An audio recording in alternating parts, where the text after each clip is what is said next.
잃었던 생명 찾았고 광명을 얻었네. 그 죄악에서 건지신 주 은혜 고마워. 나 처음 믿은 그 시간 귀하고 귀하다. 요한복음 18장 28절부터 38절 말씀입니다. 그들이 예수를 가야바에게서 관정으로 끌고 가니 새벽이라. 그들은 더럽힘을 받지 아니하고 유월절 잔치를 먹고자 하여 관정에 들어가지 아니하더라. 그러므로 빌라도가 밖으로 나가서 그들에게 말하되 너희가 무슨 일로 이 사람을 고발하느냐? 대답하여 이르되 이 사람이 행악자가 아니었더라면 우리가 당신에게 넘기지 아니하였겠나이다. 빌라도가 이르되 너희가 그를 데려다가 너희 법대로 재판하라. 유대인들이 이르되 우리에게는 사람을 죽이는 권한이 없나이다 하니 이는 예수께서 자기가 어떠한 죽음으로 죽을 것을 가리켜 하신 말씀을 응하게 하려 함이로라. 이에 빌라도가 다시 관정에 들어가 예수를 불러 이르되 네가 유대인의 왕이냐? 예수께서 대답하시되 이는 내가 스스로 하는 말이냐? 다른 사람들이 나에 대하여 네게 한 말이냐? 빌라도가 대답하되 내가 유대인이냐? 내 나라 사람과 대제사장들이 너를 내게 넘겼으니 네가 무엇을 하였느냐? 예수께서 대답하시되 내 나라는 이 세상에 속한 것이 아니니라.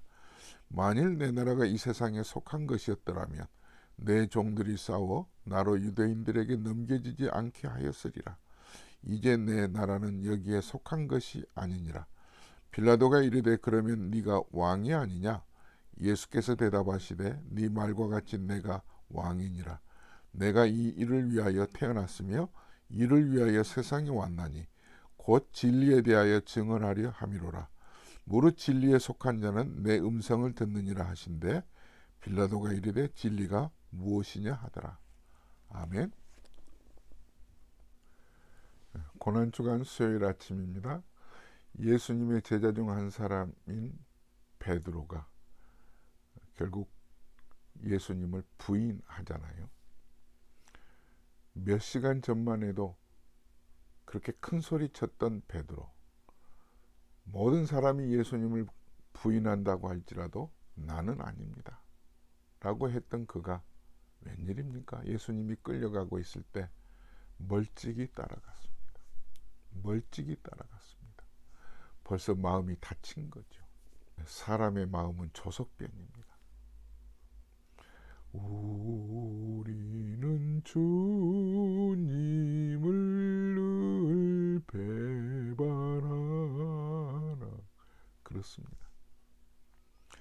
베드로가 예수님을 부인하고 배반한 것과 같이 우리 또한 내 이익에 반하면 우리도 예수님을 등 돌리죠.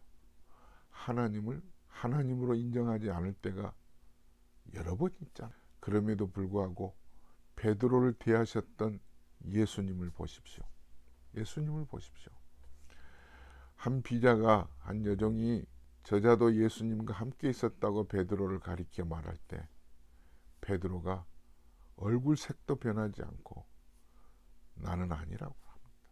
나는 그 사람을 알지 못한다. 이런 말을 한 번만 한 것도 아니고 두 번, 세 번 부인합니다. 그런데 예수님은 멈추지 않습니다. 끝까지 그를 사랑하시는 모습이 그 베드로의 생각 속에 예수님이 하신 말씀이 생각나게 하셨습니다. 주님의 말씀이 생각나면 통곡하기 시작합니다. 저와 여러분들이 주님을 배반하고 하나님의 말씀을 외면하고 살다가 주님의 말씀이 생각나는 그런 은혜가 우리에게 있기를 주의 이름으로 축원합니다. 아멘. 대제사장들과 백성의 장로들이 예수님을 결박하여 이제 빌라도의 법정에 끌고 왔습니다. 이것도 새벽이에요. 있을 수 없는 일이 계속 일어나고 있습니다. 그런데 빌라도 관저 안으로는 또 들어오질 않아요. 그 이유는 6월절 명절을 지키고 싶어서, 소위 자기들의 손에는 피를 묻히지 않겠다라는 그런 심산이겠죠. 다 자기 이속 따라서. 그리고 오히려 빌라도가 밖으로 나가서 그들에게 묻지요. 무슨 일이냐? 왜 너희들이 고발했느냐? 하니까 이 사람이 행악자가 아니라면 왜 우리가 고발을 했겠습니까? 이 사람은 행악자입니다. 사실 행악자는 자신들이죠. 예수님은 정말 흠이 없으신 분이십니다. 무고하게 하나님이신 분임에도 불구하고 신성 모독죄로 누명을 씌워서 예수님을 이 자리까지, 로마 이 총독의 재판정까지 주님은 끌려오셨습니다. 그런데 아무 말씀이 없습니다. 아무 말씀이 없습니다. 사랑하는 여러분, 우리가 예수님이라면 이렇게까지 끌려오는데도 몸부림치지 않았을까요? 수감만 차도 부끄럽고 수치스럽고 무슨 죄로 나를 이렇게까지 대하느냐고 화도 내고 발버둥 쳤겠죠. 그러나 예수님은 결박까지 당하셨습니다. 결박은 정말 신체적으로 견딜 수 없는 그런 압박을 느끼는 그런 아픔이 있습니다. 그런데 예수님은 그저 참고 계십니다. 오늘 성경에 보니까 하나님의 말씀을 응하게 하시기 위함이라 이렇게 써 있잖아요. 이제 빌라도가 예수님에게 묻습니다. 네가 유대인의 왕이냐?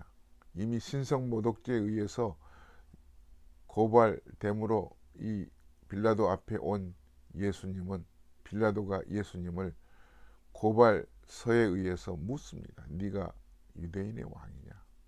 예수님이 대답하기를, 네가 스스로 알고 묻는 질문이냐, 아니면 그냥 서류만 보고 물어보는 질문이냐, 이렇게 또 반문하시죠. 마침내 빌라도는 하나하나 예수님을 대하는데, 어찌 보면 지금 빌라도가 예수님을 대하는 이 태도는 대제사장들과 장로들이 결박하여 예수님을 죽일 음모를 가지고 대하는 태도와는 달랐습니다. 지금까지는 빌라도는 신사적이에요. 조금이라도 정말 바르게 재판을 하고 싶은 것입니다. 왜냐하면 그 끌고 온 그 재판장, 그 제사장들과 장로들에게 너희들이 재판을 하지 왜 여기까지 끌고 왔느냐고 그렇게까지 말을 빌라도가 했잖아요. 그만큼 이 빌라도는 유대인들 사이에 있는 사건을 맡고 싶지 않는 거죠. 이렇게 결정해도 욕을 먹고 저렇게 결정해도 욕을 먹는 그런 일들이 한두 번이 아니기 때문에 그랬겠죠. 예수님을 대하는 태도는 좀 더 빌라도는 지금까지는 정중합니다. 이제 예수님이 빌라도에게 구체적으로 세상 나라에 속했더라면 내가 여기까지 끌려왔겠느냐 라는 말씀을 빌라도에게 전해줍니다. 내가 세상 나라의 사람들과 같다면 내 제자들을 데리고 총칼을 가지고 힘으로 저들과 싸워서 분명하게 이기고 여기까지 안 왔을 거야. 그러나 나는, 내가 속한 나라는 세상 나라와 달라. 힘으로 누르고 싸워서 이긴 사람이 힘쓰는 그런 나라가 내가 속한 나라가 아니라는 거죠. 주님의 나라는 하나님의 나라이십니다. 예수님께서는 친히 빌라도에게 내가 내 나라의 왕이야. 내가 진리를 증거하기 위해서 온 자야. 빌라도는 그 진리가 무엇이냐고 주님에게 묻습니다. 빌라도는 진리 대신 예수님 앞에 지금 서 있습니다. 가장 그 인생에 있어서 축복받을 수 있는 기회잖아요. 이보다 더 큰 좋은 기회는 없습니다. 그러나 그 기회를 그가 잡았을까요? 버렸을까요? 진리가 무엇이냐 물었지만 그는 그 진리를 내팽개쳤습니다. 무엇이 그를 이렇게 무엇이 진리를 내팽개치게 했을까요? 자기의 자리이죠. 자기 자리를 지킨다는 것 때문에 예수님을 결국은 십자가에 내어놓게 돼버린 셈입니다. 안타까운 일이죠. 사랑하는 여러분, 우리 모두에게도 이런 안타까운 순간이 결코 오지 않기를 바랍니다. 하나님 아버지, 끊임없이 진리를 붙들며 진리에서 벗어나지 않도록 늘 은혜 가운데 사는 저희 모두가 되게 하여 주시옵소서.